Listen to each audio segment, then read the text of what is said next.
नमस्कार, स्वागत है आप सभी का फिर से एक बार रुद्राज व्याकरण में।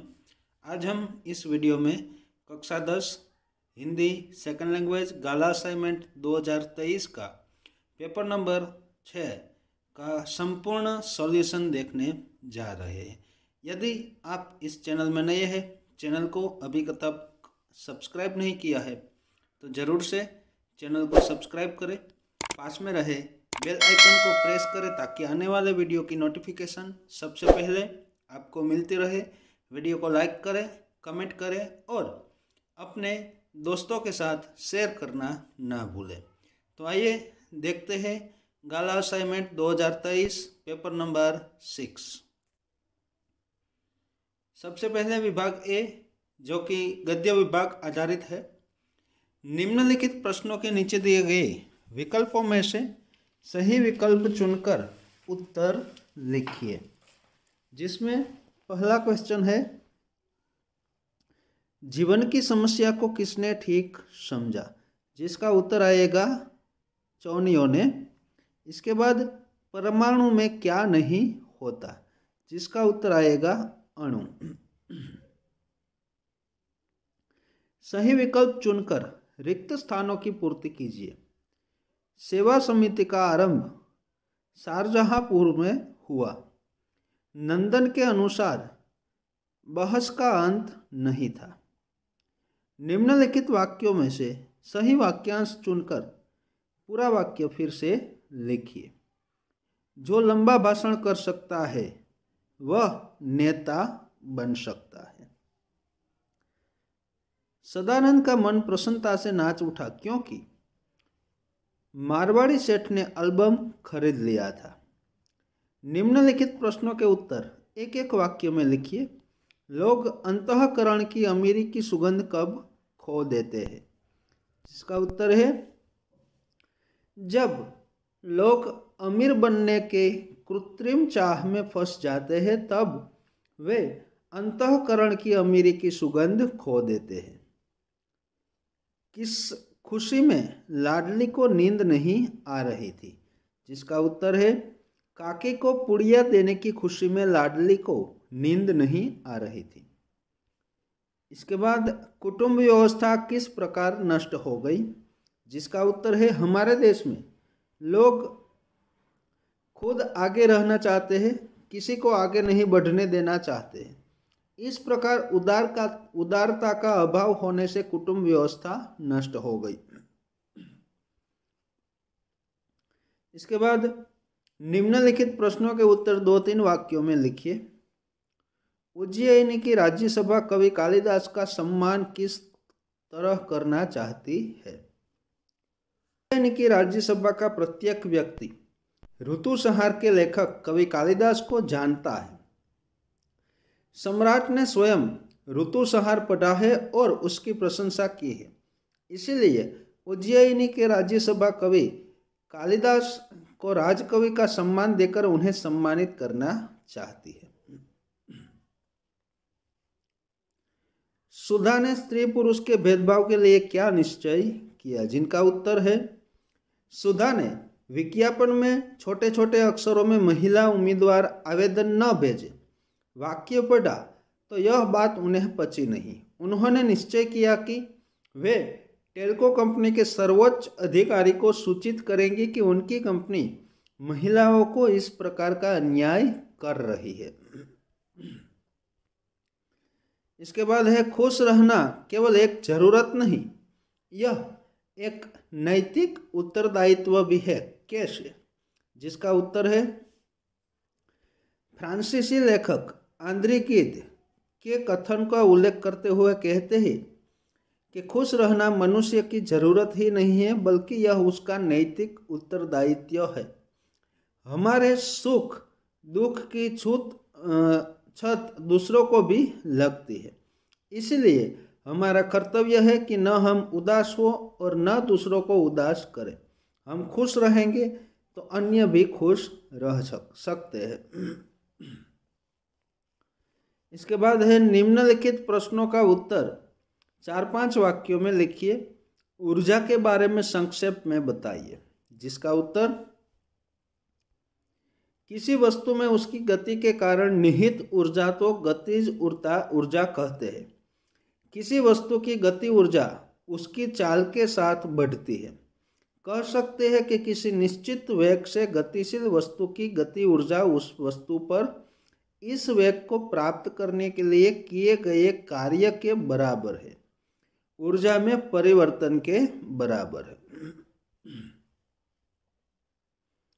अविनाश की चारित्रिक विशेषताएं दर्शाइए। जिसका उत्तर, अविनाश सुलझा हुआ, सुशिक्षित नवयुवक है। गांव के युवक पंचायत के सदस्यों द्वारा होने वाले घोटालों के विरुद्ध अनशन पर बैठे थे। उन्होंने आवेदन पत्र देकर पदाधिकारियों से जवाब मांगा तो पदाधिकारी भाग गए। इस पर युवकों ने पंचायत कार्य पर पथराव करना आरंभ किया, लेकिन अविनाश इस तोड़फोड़ में विश्वास नहीं करता था। निम्नलिखित कथनों का आशय स्पष्ट कीजिए। आज जीवन में धन ही जीवन का नियंत्रक परिबल बन गया है। जिसका आशय है, आज के जमाने में धन बहुत महत्वपूर्ण हो गया है। चाहे छोटा काम हो या बड़ा, बिना धन के उसे पूरा नहीं किया जा सकता। गरीब आदमी को अपना और अपने परिवार का पेट पालने और तन ढकने के लिए धन की आवश्यकता होती है। अमीर आदमी को और अधिक अमीर बनने के लिए धन की जरूरत होती है।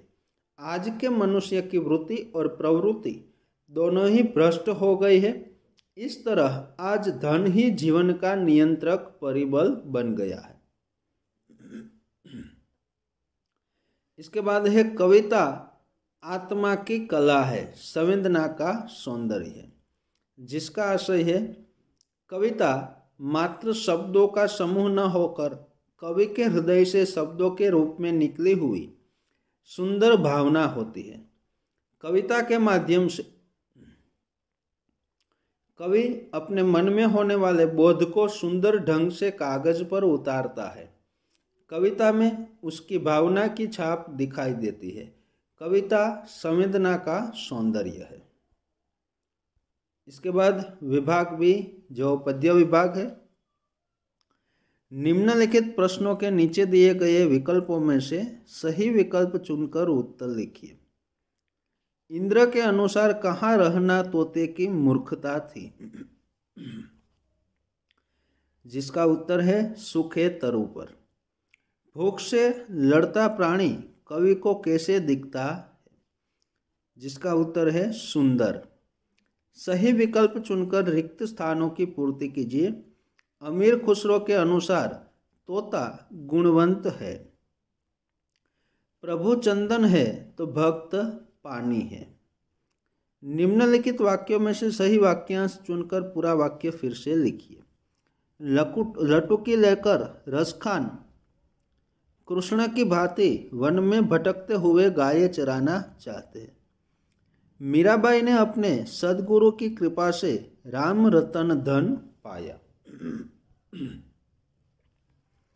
निम्नलिखित प्रश्नों के उत्तर एक एक वाक्य में लिखिए। शांति निकेतन क्या है? जिसका उत्तर है, शांति निकेतन एक तपोवन है जहाँ ज्ञानी ऋषि मुनि ध्यानमग्न होकर ज्ञान रूपी नभमंडल में विचरण करते हैं। लोमड़ी क्या देख रही थी? जिसका उत्तर है, लोमड़ी खेत में कुत्ते को खरहे का पीछा करते हुए तथा खरहे का बिहड़ वन में छिप जाना और कुत्ते का इधर उधर सूंघकर वापस जाना देख रही थी। नवयुग के नयनों में क्या भरा है? जिसका उत्तर है, नवयुग के नयनों में अग्नि के जलते हुए पुंज भरे हैं। निम्नलिखित प्रश्नों के उत्तर 2-3 वाक्यों में लिखिए। कवि ने जनशक्ति को संबोधित करते हुए क्या कहा है? जिसका उत्तर है, कवि ने जनशक्ति को जगाने का आह्वान किया है। उन्होंने जनशक्ति को संबोधित करते हुए कहा है कि वह खुद जायल हो जाए और दूसरों को भी जागरूक करें ताकि लोगों में चेतना पैदा की जा सके और पृथ्वी पर नए स्वर्ग की रचना हो तथा लोग उसमें सुख शांति से रहें। कवि ने कश्मीर को नावों की नगरी क्यों कहा है, जिसका उत्तर कश्मीर की प्राकृतिक छटा मन को मोह लेने वाली है। यहाँ अनेक झीलें और सरोवर हैं जिनमें सैलानी सुंदर नावों में नौका विहार का आनंद लेते हैं। नावें कश्मीर की पहचान है, इसलिए कवि ने कश्मीर को नावों की नगरी कहा है। सूखे पेड़ पर तोते को देखकर इंद्र को क्यों आश्चर्य हुआ, जिसका उत्तर है हरे भरे छायादार वृक्ष वाले विशाल और सुंदर वन में एक पक्षी हरे भरे वृक्ष पर बसना चाहेगा, फिर भी तोता उन हरे भरे पेड़ों पर न रहकर एक सूखे पेड़ की खोखले में रहता था। यह देखकर इंद्र को आश्चर्य हुआ। निम्नलिखित प्रश्न का उत्तर 4-5 वाक्य में लिखिए। कवि ने मजदूर और किसान को क्या प्रेरणा दी है, जिसका उत्तर किसान और मजदूर अपनी मेहनत से खेतों में अन्न उपजाते हैं और कल कारखानों में तरह तरह की वस्तुओं का निर्माण करते हैं, जिससे जनता का काम चलता है। कवि ने किसान और मजदूर के श्रम की वंदना कर उन्हें जागृत होने की प्रेरणा दी है। रसखान ने श्री कृष्ण के प्रति गोपियों का प्रेम किस प्रकार प्रकट किया है, जिसका उत्तर है गोपियों श्री कृष्ण से इतना प्रेम करती है कि वे उनकी हर वस्तु धारण करने के लिए लालायित है।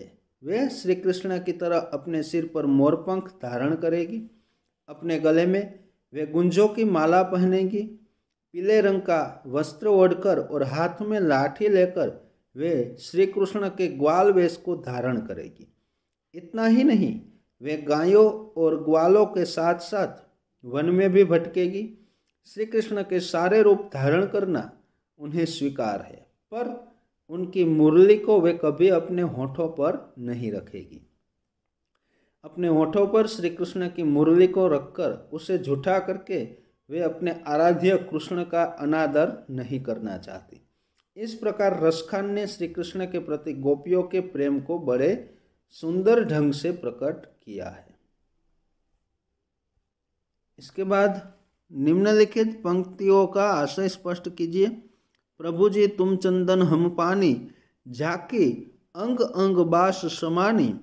प्रभु जी तुम घन बन हम मोरा, जैसे चितवत चंदन चकोरा। संत रैदास कहते हैं कि हे प्रभु, आपके प्रति मेरा समर्पण भाव चंदन के साथ पानी जैसा है। चंदन के साथ घिसने पर पानी में भी चंदन की सुगंध व्याप्त हो जाती है। हे प्रभु, आप चंदन है तो मैं पानी हूँ। आपकी सुगंध भक्तिभाव के माध्यम से मेरे संपूर्ण शरीर के अंग अंग में व्याप्त हो गई है। संत रैदास कहते हैं कि हे प्रभु, आप मेरे लिए बादल जैसे हैं और मैं अपने आप को जंगल का मोर मानता हूँ। जैसे वर्षा ऋतु में काले काले बादलों को देखकर मोर मगन होकर नाचने लगता है, उसी तरह मैं आपको निहार कर मदमस्त हो जाता हूँ। हे प्रभु, जैसे चातक पक्षी चंद्रमा को देखता रहता है, इसी प्रकार मैं भी सदा आपकी भक्ति में सदा डूबा रहता हूँ। जड़ता बनी चेतना सरसी, जिसका आशय है गौतम ऋषि की पत्नी तपस्विनी अहल्या पति के शाप के कारण शिला के रूप में परिवर्तित हो गई थी। एक जीती जागती नारी चेतन से जड़ बन गई। वर्षों बाद राम के चरण स्पर्श से वह पुनः चेतनावस्था में आई थी। इसके बाद विभाग सी व्याकरण विभाग, जिसमें निम्नलिखित कहावत का अर्थ स्पष्ट कीजिए। हाथ कंगन को आरसी क्या, जिसका अर्थ है प्रत्यक्ष को साक्ष्य की जरूरत नहीं पड़ती। निम्नलिखित शब्द समूह के लिए एक शब्द लिखिए। दो पहाड़ों के बीच की जमीन, जिसे बोलते हैं घाटी। निम्नलिखित संधि छोड़िए। वीरोचित, जिसकी संधि होगी वीर प्लस उचित। निम्नलिखित संधि को जोड़िए। निहि वत्ता लज्ज, यानी निर्लज्ज। निम्नलिखित मुहावरे का अर्थ देकर वाक्य में प्रयोग कीजिए। कुंडली मारकर बैठना, जिसका अर्थ है स्थायी रूप से बैठना, और वाक्य प्रयोग होगा, इस बार बहुत बारिश हो रही है, मानो बादल कुंडली मारकर बैठ गए हो। इसके बाद निम्नलिखित शब्दों के विरोधी शब्द लिखिए। पहला है भ्रष्टाचार, जिसका होगा सदाचार। उम्मीद, जिसका विरोधी शब्द है नाउम्मीद। निम्नलिखित शब्दों के पर्यायवाची शब्द लिखिए। अविराम, जिसका पर्यायवाची है अविरत। पुत, जिसका पर्यायवाची है पुत्र। निम्नलिखित शब्दों की भाववाचक संज्ञाएं लिखिए, जिसमें है गरजना, जिसकी भाववाचक संज्ञा होगी गर्जन, और बढ़ना, जिसकी होगी बढ़ाई। निम्नलिखित शब्दों की कर्तुवाचक संज्ञा लिखिए। खाना, जिसकी होगी खवैया, और शास्त्रकार। निम्नलिखित शब्दों के विशेषण संज्ञा लिखिए। व्यंग्य, जिसकी व्यंगात्मक, और संकोच, जिसकी होगी संकोचित। निम्नलिखित समास को पहचानिए। सुशिक्षित, यानी अव्ययी भाव समास, और चौकीदार, यानी संबंध तत्पुरुष समास। इसके बाद लेखन विभाग। निम्नलिखित संक्षिप्त टिप्पणी लिखिए। टीवी अथवा पत्र लेखन। तो पहले हम टीवी देखते हैं। टीवी, दूरदर्शन। सन 1926 में जे.एल. बेवट ने लोगों को टेलीविज़न की भेंट दी। यह रेडियो का ही एक विकसित रूप है। भारत में 1959 में दिल्ली में पहला दूरदर्शन केंद्र स्थापित किया गया। यह दृश्य श्राव्य माध्यम है। दूरदर्शन से प्रसारित कार्यक्रम सैटेलाइट की सहायता से टीवी सेट के माध्यम से हम घर में छोटे पर्दे पर देख सकते हैं। पहले प्रसारण केंद्र कम थे, अब सैटेलाइट की संख्या बढ़ी। सभी केंद्र नाटक, संगीत कला, सांस्कृतिक कार्यक्रम, समाचार, खेलकूद, फिल्म इत्यादि का प्रसारण करते हैं। धार्मिक चैनल धर्म प्रचार करते हैं। टीवी के सामने समुचित समय एवं रुचिकर, आनंददायक, बुद्धिदम्य निश्चित कार्यक्रम ही देखने का औचित्य रखना चाहिए, वरना आंखें कमजोर हो सकती है। शैक्षणिक कार्यक्रम से पढ़ाई में मन लगता है तथा रुचिकर प्रस्तुति के कारण लाभ होता है। अब देखते हैं पत्र लेखन। पत्र लेखन एक ऐसी कला है कि जिसके माध्यम से दो व्यक्ति या दो व्यापारी जो एक दूसरे से काफ़ी दूरी पर स्थित हो, परस्पर एक दूसरे को विभिन्न कार्यों अथवा सूचनाओं के लिए पत्र लिखते हैं। पत्र लेखन का कार्य पारिवारिक जीवन से लेकर व्यापारिक जगत तक प्रयोग में लाया जाता है। पत्र लेखन का कार्य अत्यंत प्रभावशाली होता है, क्योंकि इस साधन के द्वारा अनेकों लोगों से संपर्क स्थापित करने में भी सुविधा रहती है। निम्नलिखित परिच्छेद को पढ़कर नीचे दिए गए प्रश्नों के उत्तर लिखिए, जिसमें पहला क्वेश्चन है जनता चुंगल में कब फंसती है, जिसका उत्तर है जनता जब हंसती है तब चंगुल में फंसती है। हास्य का चाबुक कहाँ सहायक होता है? हास्य का सामाजिक नियमों और मूल्यों को मान्यता दिलाने और रूढ़ियों को निष्कासित करने में पुलिस या कानून सहायता नहीं करता, किंतु वहाँ हास्य का चाबुक सहायक होता है। इसके बाद है आदमी को रास्ते पर लाने का कौन सा उपाय बताया गया है। हास्य के कोड़े, उपहास, डंक और व्यंग बाण मारकर आदमी को रास्ते पर लाने का उपाय बताया है। इसके बाद इस परिच्छेद के लिए एक उचित शीर्षक दीजिए। तो शीर्षक है हास्य व्यंग्य का प्रभाव। इसके बाद निम्नानुसार पत्र लिखिए। जो पत्र है, प्रिय राधा, आशा है कि आप सभी स्वस्थ हैं और सुरक्षित रह रहे हैं। मैं कोविड-19 के बारे में हर जानकारी पर नज़र रखने के लिए रोज़ समाचार देख रहा हूँ और प्रभावित लोगों की संख्या अपनी गति से बढ़ रही है और घट रही है। मैं बहुत चिंतित था जब मैंने देखा कि आपके क्षेत्र में कोविड की दर बढ़ रही है। लोग अब बहुत अधिक सुस्त और लापरवाह हो गए हैं और हम खुद को सुरक्षित रखने के अलावा कुछ नहीं कर सकते। इसलिए आप सब वैक्सीनेशन करवाएं, क्योंकि रसीकरण ही कोरोना से बचने का एक रास्ता है। और सुनिश्चित करें कि आप हर बार जब आप बाहर से घर वापस आए तो अपने हाथ को धोएं और सैनिटाइज करें। कोशिश करें कि किसी के साथ शारीरिक संपर्क न बनाए, भले ही वे लोग आपको अच्छी तरह से जानते हो। हमेशा अपना मास्क पहने और सामाजिक दूरी बनाए रखें। कोशिश करें कि इस समय सार्वजनिक परिवहन का उपयोग न करें और सुनिश्चित करें कि घर में भी हर कोई अपना ख्याल रखे।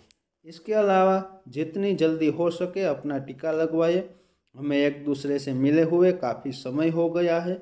मैं बस उम्मीद करता हूँ कि इस महामारी ने हमारे जीवन में जो उथल पुथल मचाई है वह जल्दी ही ख़त्म हो जाए, ताकि हम एक दूसरे से मिल सके। जब संभव हो मुझे लिखे। घर में सभी को मेरा प्रणाम प्रेषित करें। प्यार भरा काजल। इसके बाद रूपरेखा के आधार पर कहानी लिखकर शीर्षक एवं बोध लिखिए। 2 मित्र समुद्र में तूफान। शीर्षक है सच्चा मित्र। एक दिन सुबह सुबह 2 मित्र समुद्र में नौका विहार करने निकले। वे शांत समुद्र में नाव खेते और गपशप करते हुए जा रहे थे। देखते ही देखते वे किनारे से बहुत गहरे समुद्र में जा पहुंचे। तभी एकाएक आसमान में काले काले बादल घिराए, तूफानी हवाएं चलने लगी, समुद्र में ऊंची ऊंची लहरें उठने लगी। उनकी नाव लहरों के साथ हिचकोले खाने लगी। अब मृत्यु उनकी आंखों के सामने नाचने लगी। इतने में सौभाग्य से उन्हें पास ही तैरता हुआ लकड़ी का एक पल्ला दिखाई पड़ा। डूबतों को जैसे तिनके का सहारा मिल गया। दोनों मित्रों ने झटपट नाव से छलांग लगाई और तैरते तैरते उस पल्ले को पकड़ लिया। पल्ला बहुत ही हल्का था, वह दोनों का भार वहन नहीं कर सकता था। तब एक मित्र ने दूसरे मित्र से कहा, देखो भाई, तुम शादीशुदा हो, तुम्हारी पत्नी है, बच्चे हैं, उनके लिए तुम्हारा जिंदा रहना जरूरी है। मैं ठहरा अकेला, इसलिए मैं मर भी गया तो कोई हर्ज नहीं। शादीशुदा मित्र ने जवाब दिया, नहीं भाई, तुम्हारी माँ है, बहन है, अगर तुम मर गए तो उनकी देखरेख कौन करेगा? उनकी देखरेख का जिम्मा अब मैं तुम पर डालकर जा रहा हूँ। कहते हुए पहले मित्र ने पल्ला छोड़ दिया, वह समुद्र में डूबकर मर गया। शादीशुदा युवक पल्ले के सहारे तैरते तैरते किसी तरह किनारे आ लगा। उसकी जान बच गई, वह सकुशल घर पहुंच गया। उसने अपने दिवंगत दोस्त की माँ और बहन की जिंदगी भर परवरिश की। सीख यानी कि बौद्ध शिक्षा, सच्चे मित्र एक दूसरे के सुख दुख में सहभागी होते हैं। इसके बाद निम्नलिखित किसी एक विषय पर निबंध लिखे। मेरा प्रिय पंछी तोता, यदि मैं वैज्ञानिक होता, हमारा राष्ट्रीय त्योहार। तो ये सब निबंध आपको चैनल के निबंध लेखन प्लेलिस्ट में मिल जाएंगे। यहाँ हम पेपर नंबर 6 को समाप्त करते हैं। यदि आपको यह वीडियो पसंद आया हो तो वीडियो को लाइक करें, शेयर करें और चैनल को अभी तक सब्सक्राइब नहीं किया है तो चैनल को ज़रूर से सब्सक्राइब करें। अस्तु, जय हिंद, वंदे मातरम।